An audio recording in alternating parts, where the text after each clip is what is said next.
You're in the Business Insurance Zone with me, Steve Savant, syndicated financial columnist and contributing author to Backroom Technician. This week on The Biz, online marketing, and on today's show, social media content with special co-host Jessica Lopez. All here on the Business Insurance Zone.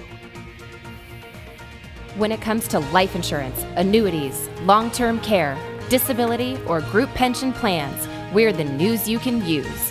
Well, welcome everyone to the Business Insurance Zone. I'm your host, Steve Savant, and we're broadcasting to a nationwide audience of financial advisors right here in Fountain Hills, Arizona, home of America's largest fountain. Thank you for the clicks on that, Chamber of Commerce.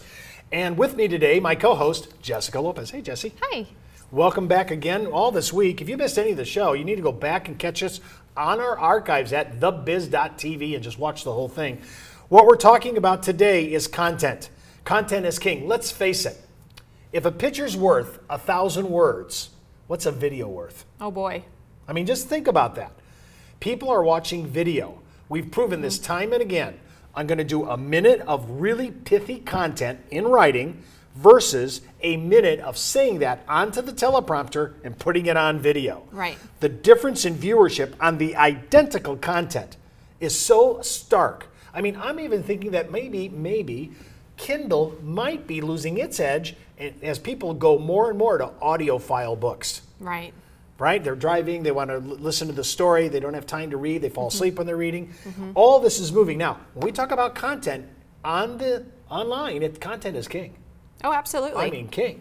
Right. And it's really, again, I'm going to reiterate what we talked about earlier in the week in regards to what you're choosing to basically send out the message regarding. So who are you trying to attract?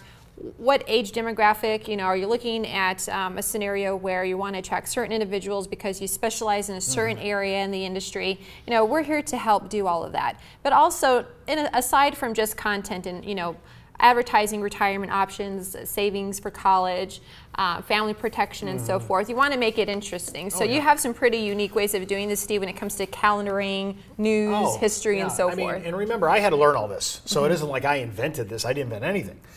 When you're looking at this, we're always trying to improve our Google rankings, our Facebook shareability. I mean, we're looking at impressions on your Facebook page. When you cross over 1,000 and you're an insurance person, right? What do you do? Everybody asks me, Steve, you got 1,000 likes on your Facebook page.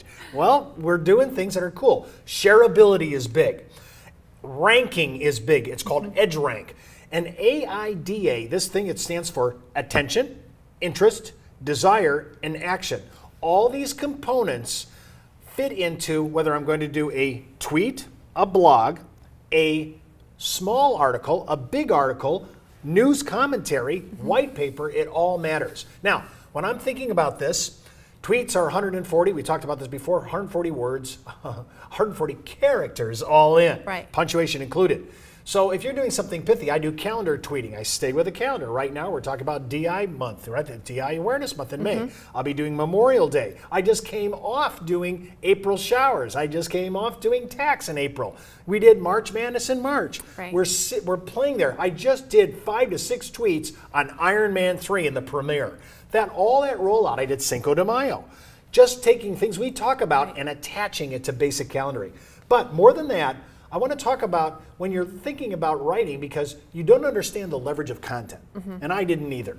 And somebody said, Steve, you wrote this article. Do you know how many blogs are in your article? And I'm like, what? What do you mean? So in my article, I did not realize that in my 1,200 article, I had 4 blogs and 52 tweets in there from the same article. I didn't know the theory of deconstructing content. Right. Taking your article and busting it down. Why do you do that? Because some people are going to be able to sit down and read, and it's a minority, by the way, your full article. Right. Other people say, that blog caught my interest. If I want more, I can go to the article to see the whole unbundle. Exactly. And the tweet, people have such a short attention span. If you get good at tweeting and people follow you, and right now, our following, I'm going to say it's over 80,000. And most of those are consumer because we're doing cool calendaring tweets and historical tweets, sometimes news tweets, sometimes sports tweets, still talking about the message of retirement and so forth, but we're adding it onto these kind of cool ways, front-end tweeting. Yeah, that way you're addressing everybody, you know, just like you mentioned, everybody has a different attention span. For the most part, it's going to be brief, quick little bits of information that they're going to look for. You know, again, everybody's busy. So, you know, really what you're doing in that scenario is, okay, sure, you have the article, you're breaking it down, you're spreading it out, and basically saturating everybody so that you can try to go out there and fish for as many people as you can. Right. And various people are going to bite. Remember, there are people that like things in bite-sized tweets. Other ones, I could take a little bit more than that. Blogs. Right. Oh, I could take a little bit more than that. An article, right? Oh, I'm a real technical analytic guy. Well, then read my white paper, but it's not going to be out on the consumer traffic, okay? Right, right. So this is why you're saying it's not only how do we learn how to express ourselves. In yesterday's show, we're saying, how do I talk like a millennial? Right. How do I talk like a Gen Xer? Now I'm saying the format may be the issue as well. I'm talking right, but maybe it's not in the right format. Right. Now, tell me a little bit more about centerfold articles and the difference between that versus an article. Well, centerfold article, this is where like you're talking about 1,800 to 2,500 words, and it better be great content if you want to get read. And a lot of times I sit there and say, is it controversial? Is it educational? Is it a new idea, which is always hot if you really actually believe you actually have a new idea? And the bigger issue is too is your first paragraph is so important. And if you're going to bust out something over 1,800 words to 2,500 words, that first paragraph or two better be, I mean, shock and awe great. I've learned to let people edit my stuff. Yes, Steve, you've been doing this for 20-something years. Yes, I'm pathetic. I have to have other people. And when other eyes look at it, it really helps you improve it. And I think this is the kind of thing we're going to. When we come back from the break, I'm going to give you a couple examples that we actually used, and you're going to go, wow, Steve, I cannot believe those numbers, and especially after being in this business this long. Can you reinvent? Can you teach an old dog new tricks? Maybe not, but you can reinvent how we play with those tricks. When we come back from the break, we're going to continue our topic on social media content with our co-host, Jessica Lopez. And don't forget to enroll. And why should I enroll in IUL? Because it's the best training, education, and sales support when it comes to life insurance for financial retirement income. You're listening to the insurance industry's #1 resource for products, planning ideas, carrier information, and interviews you can use. When it comes to life insurance, annuities, long-term care, disability, or group pension plans, we're the news you can use. Did you know the average 401k runs out of money just 7 to 8 years into retirement? Time Magazine, the Wall Street Journal, and many other publications have warned of the difficulty of saving with a 401k. But what if there was a way to create tax-free lifetime retirement income with no stock market risk? Good news, there is. You know, living in fear of the next market dive is not the way I want to live my life. Why would I go out there and take on risk when I don't need to? I have a lot less stress knowing I can't lose any more of my retirement savings in the stock market. Call now to receive your free, no-obligation analysis of what this retirement vehicle could do for you, a comparison to your current retirement plan, and a free video that explains this exciting opportunity. Start planning a retirement you can enjoy instead of worrying about future tax increases and stock market losses. Creating income that will last your entire life is the most important thing you'll ever do. Take control of your future. Call now for your free analysis, comparison, and video. Well, welcome back to the Business Insurance Zone. I'm Steve Savant with Jessica Lopez. And remember, you can order today's material at thebiz.tv. And while you're out there, click on the backroom technician icon for the 30-day free trial offer.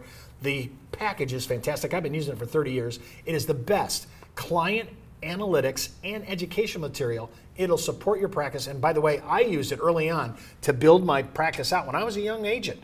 I didn't have businesses wanting to see me because I looked youthful and I also was inexperienced. Backroom technician put me in front of people I would have never got in front of, and I think they're charging for $50. It's really a great deal a month. It's a pretty good deal. Before moving forward, anything of the ideas you hear on our show, always consult your tax advisor and legal counsel, and especially on social media, everything we're talking about, check in with your compliance officer if you're FINRA licensed. We're in the middle of talking about social media content. And think about some of the things. We're going to give some examples. What's your first one that you wanted me to talk about? Well, you know, one thing that really caught my eye was a couple of months ago, we had sent a mailer to producers advertising the number of clicks, 12,000, at the most viewed show on the internet. And for the first time, at the time, yeah, it's definitely grown since then. And for the first time in the history of our wholesale firm, back-to-back shows completely overbooked workshop events. I have to say, listen, we only sent this out to 1,500 producers. We had one event. We were thinking, okay, you know, one event, we're only sending 1,500. If you get 15, 20 guys, call it a day. Right. We sold out the first show. What was happening? I was like, what's going on? Then we sold out the second show, and the second show we had people standing. I've never had that as an IMO or as a seminar presenter. Not for producers, right? They sold out.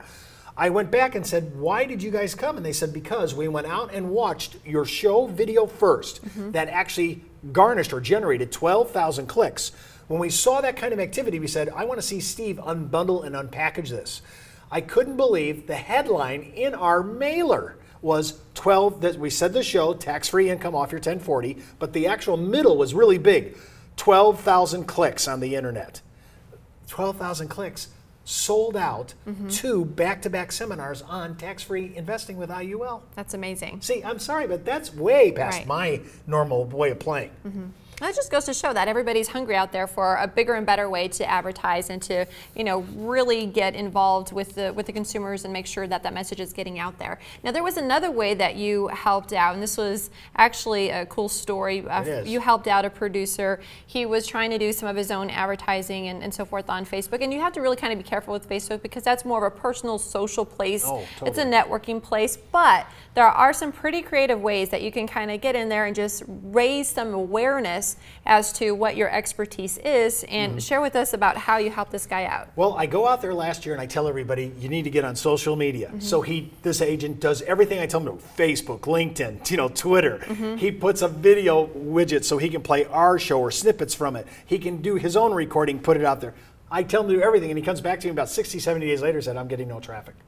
So I go out to his website and I look at his Facebook page, and it looks like a Grey Poupon commercial for a bank.